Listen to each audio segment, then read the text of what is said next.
Guys welcome to kelvin और मैं विनीत आपके सामने हाजिर हूँ बड़ा ही शानदार और जानदार सेशन लेकर। और ये सेशन होने वाला है आपका सिलेबस का कि भाई आपके सिलेबस में क्या क्या आने वाला है। बेसिकली आज हम बात करेंगे क्लास के 11th ठीक है टॉपिक की, ठीक है, जिसके अंदर हम पॉलिटिकल साइंस के सिलेबस की बात करने वाले हैं। क्योंकि आप लोग अब 10वीं से 11वीं में मूव कर रहे हो भाई साहब, अब ज़रूरी हो जाता है कि 11वीं की वो चीज़ें समझना और जानना जो आपके एग्जाम पॉइंट ऑफ व्यू से इंपॉर्टेंट है। क्या क्या पढ़ना है 11वीं में, किस किस चीज़ों को छोड़ना है, ठीक है, और किस तरीके से अपनी तैयारी को पूरा करना है। अब इन तैयारी को करने के लिए आपको सिलेबस पता होना चाहिए। कुछ लोग आर्ट्स लेंगे, कुछ साइंस लेंगे, कुछ कॉमर्स लेंगे, सब अलग अलग तरीके से अपने हिसाब किताब से चलेंगे। लेकिन जो हम आज बात करने वाले हैं वो बेसिकली बात करने वाले हैं आपके पॉलिटिकल साइंस के सिलेबस की, ठीक है। तो चलिए शुरू कर देंगे पॉलिटिकल साइंस के सिलेबस में क्या आने वाला है। तो चलिए क्लास शुरू करते हैं। देखिए भाई, आप जानते हैं बेटा, आपकी जो पॉलिटिकल साइंस की जो बुक है, ठीक है, 11th के अंदर जो पॉलिटिकल साइंस है वो 2 बुक्स में डिवाइड हो जाती है, ठीक है। इंडियन कॉन्स्टिट्यूशन एट वर्क है, ठीक है, और एक है थ्योरेटिकल एस्पेक्ट उसका, ठीक है। अगर हम इंडियन कॉन्स्टिट्यूशन एट वर्क की बात करें, थ्योरी देखो इसका भी जो टोटल है वो मैक्सिमम मार्क्स 80 है, यानी 80 नंबर का पेपर आएगा। टाइम 3 घंटे मिलेंगे आपको, ठीक है। थ्योरेटिकल एस्पेक्ट है, प्रैक्टिकलिटी इसमें है नहीं, ठीक है। तो इसके अंदर क्या क्या आएगा देखो, लेकिन यहाँ पर चैप्टर के अकॉर्डिंग मार्क्स बाइफिकेट कर रखे हैं। जैसा हमने 10th में देखा था, 10th में क्या था, जो बुक्स थी उनको मार्किंग के अकॉर्डिंग कर रखा था, लेकिन यहाँ पर जो हमारे चैप्टर्स हैं उनके पर चैप्टर की मार्किंग कर रखी है। जैसे अगर हम कॉन्स्टिट्यूशन की बात करें, अकेला कॉन्स्टिट्यूशन चैप्टर ही हमारा 12 मार्क्स का आने वाला है, ठीक है। अकेला कॉन्स्टिट्यूशन चैप्टर ही हमारा 12 मार्क्स का आने वाला है।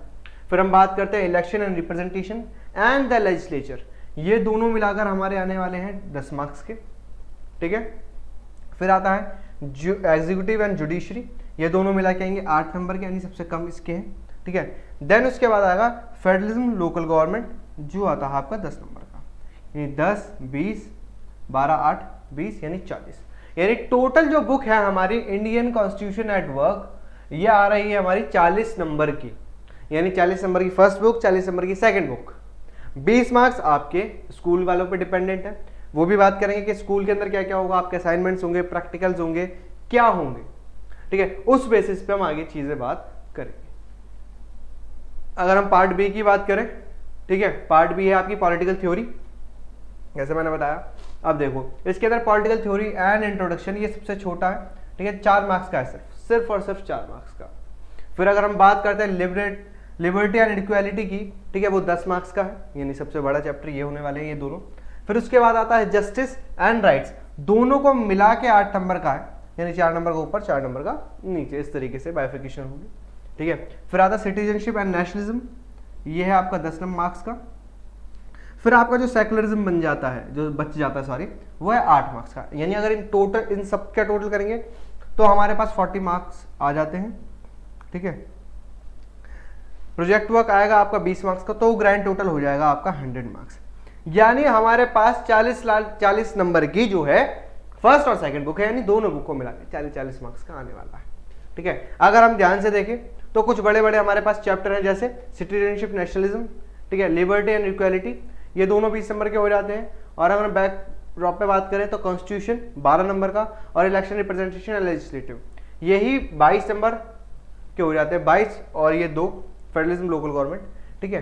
तो 22 और 10 32 हो गए, 32 और 20 आपके अराउंड 52 या 53 की मार्किंग के कुछ ही चैप्टर हैं जिसके अंदर आपको ज्यादा मेहनत करनी है। फिर वो छोटे छोटे चैप्टर बन जाते हैं। जैसे अगर आप मान के देखो, आप पॉलिटिकल थ्योरी एंड इंट्रोडक्शन पढ़ रहे हो और आप उसके अंदर दिमाग लगाए जा रहे हो, तो इतना दिमाग लगाने की जरूरत नहीं है, क्योंकि सिर्फ 4 मार्क्स का ही आ रहा है।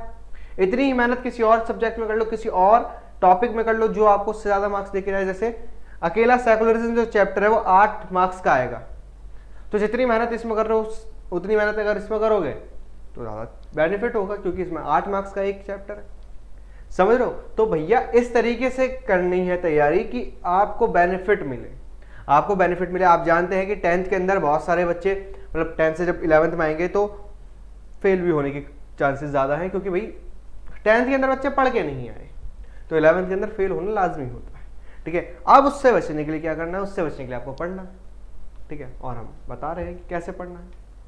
ठीक है, देखिए हर एक चैप्टर के बारे में पढ़ लेते हैं कि कौन कौन से चैप्टर आ रहे हैं। अगर इंडियन कॉन्स्टिट्यूशन एट वर्क की बात करें तो कॉन्स्टिट्यूशन फर्स्ट चैप्टर है।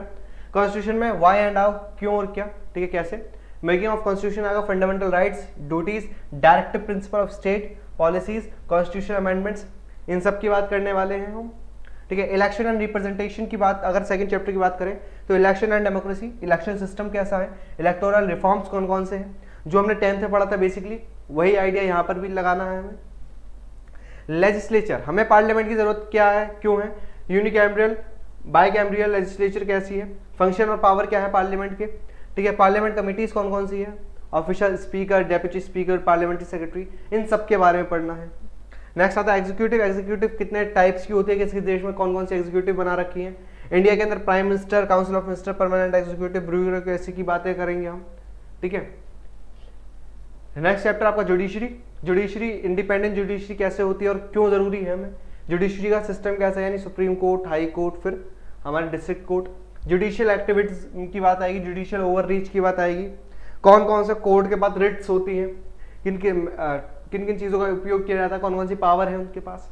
फिर फेडरलिज्म आता है, फेडरलिज्म है क्या, एवोल्यूशन, इंडियन फेडरलिज्म की बात करें, क्वासी फेडरलिज्म, कॉर्पोरेटिव फेडरलिज्म और कंपटीटिव फेडरलिज्म, यानी जो फेडरल चैप्टर था हमारा, फेडरलिज्म जो चैप्टर था, ठीक है, 10th क्लास का सेकंड चैप्टर पॉलिटिकल साइंस का, उसको ही इलैबोरेट करके पढ़ना है, बट इंडिया के एक्सपेक्ट पे पढ़ना है। फिर लोकल गवर्नमेंट की बात आ जाती है हमारे पास, हमें क्यों चाहिए लोकल गवर्नमेंट, 73rd और 74th अमेंडमेंट, जो मैंने आपको पहले चीख के बताया था, 73rd और 74th अमेंडमेंट क्या है 1992 का, ठीक है। 73rd जुड़ा हुआ है आपके पंचायती राज से, 74 जुड़ा हुआ आपके, ठीक है, म्युनिसिपल कॉर्पोरेशन से। ये सारी चीजें हम 10th में पढ़ के आए हैं, अगर नहीं पढ़ के आए हैं तो हम इसको 11th में पढ़ेंगे और इलेबोरेटिव तरीके से पढ़ेंगे पूरा चैप्टर ही। अब देखो, ठीक है, वर्किंग एंड चैलेंजेस क्या है लोकल गवर्नमेंट्स के, इन सब की बात हम करने वाले। हमारी ये पहली बुक है जिसमें 7 चैप्टर आ रहे हैं। सेकंड बुक की बात करते हैं पॉलिटिकल थ्योरी। भाई पॉलिटिकल थ्योरी क्या है, ठीक है, पॉलिटिक्स क्या है, पॉलिटिक्स और पॉलिटिकल थ्योरी के अंदर क्या डिफरेंस है, पॉलिटिकल थ्योरी की क्या इंपॉर्टेंस है। फिर आता है लिबर्टी, लिबर्टी वर्सेस फ्रीडम क्या है, नेगेटिव और पॉजिटिव लिबर्टी किसकी बात करते हैं, ठीक है। इक्वालिटी, इक्वालिटी क्या है, इसकी सिग्निफिकेंस क्या है, मतलब हर एक जो टॉपिक है, जो वर्ड हमने सुने हैं अपने प्रियम्बल के अंदर, उन सबको पढ़ना है, उन सबको समझना है कि इक्वालिटी का मतलब क्या है, रियल मतलब क्या है। इक्वालिटी का मतलब ऐसा थोड़ी कि सभी को समानता, ठीक है। इक्वालिटी के अंदर बहुत बार ऐसा भी करना पड़ता है कि अगर किसी को आपको उठाना है या समानता देनी है तो किसी और को थोड़ा नीचे करना पड़ेगा, यानी उसको थोड़ा ज्यादा और अपवर्ड करना पड़ेगा, ये पॉइंट है इसमें। इक्वालिटी आ गई, फिर जस्टिस आ गई, डायमेंशन क्या है जस्टिस के, डिस्प्यूटिव जस्टिस क्या है, राइट्स क्या है, कहाँ से आए हैं, लीगल राइट्स क्या है स्टेट के, ठीक है, ह्यूमन राइट्स कौन कौन सी बात है, ठीक है। सिटीजनशिप्स क्या है, सिटीजनशिप किस तरीके से मिलती है, सिटीजन नेशन क्या है, ग्लोबल सिटीजनशिप की बात क्या है, नेशनलिज्म राष्ट्रवाद क्या है, राष्ट्रवाद की भावना, प्लूरलिज्म, मल्टीकल्चरलिज्म, ये सब पढ़ना है। फिर आता है सेकुलरिज्म, सेकुलरिज्म क्या है, what is secular state, the western philosophical क्या है, वेस्टर्न पर्सपेक्टिव क्या है सेकुलरिज्म को लेकर, और इंडियन पर्सपेक्टिव क्या है, सैलेंट फीचर पढ़ेंगे उसके बारे में। प्रिस्क्राइब्ड नोट को बुक इन्होंने पहले क्या रखा है, Indian constitution at work, NCERT follow करो, ठीक है। मेरा भी मानना है कि एनसीईआरटी ही फॉलो करनी चाहिए, आर्ट्स के अंदर तो खासकर, क्योंकि ह्यूमैनिटीज के अंदर जो एनसीईआरटी है वो तो यूपीएससी तक वाले फॉलो करते, तो तुम तो हो ही क्या, समझ रहे हो बात को, ठीक है। और ये जो टेक्स्ट आल्सो अवेलेबल हिंदी और उर्दू वर्जन में अवेलेबल है, जो अपना हिसाब से कह रहे हैं, और रेफरेंस मटेरियल जो डॉक्यूमेंट के अंदर अवेलेबल कराए जाएंगे, क्लियर। तो भाई साहब अब इसकी जो तैयारी होगी वो कहाँ से होगी, ठीक है, इसकी तैयारी होगी सिर्फ और सिर्फ आपके केल्विन पे। भाई आप 10th के बाद आ रहे हो, 10th के बाद आप चाहे आर्ट्स लो, चाहे कॉमर्स लो, चाहे साइंस लो, कुछ भी लो, सबकी सब तैयारी हम कराएंगे भाई साहब, चाहे आर्ट्स हो, चाहे साइंस हो, चाहे कॉमर्स हो, किसी की भी तैयारी हो। जो क्लास 11th के जो कोर्स प्राइस है वो 3000 से 4000 रुपए मार्क, और वो भी पूरे साल के, ठीक है। अब उसके अंदर क्या क्या मिलेगा, लाइव क्लासेस मिलेंगी, डीपीपीज मिलेंगी, डाउट सेशन मिलेंगे, सब कुछ मिलेगा भाई साहब। 10th से भी खतरनाक होने वाली है 11th, ठीक है, क्योंकि 11th के अंदर मेहनत ज्यादा है, टाइम कम है भाई।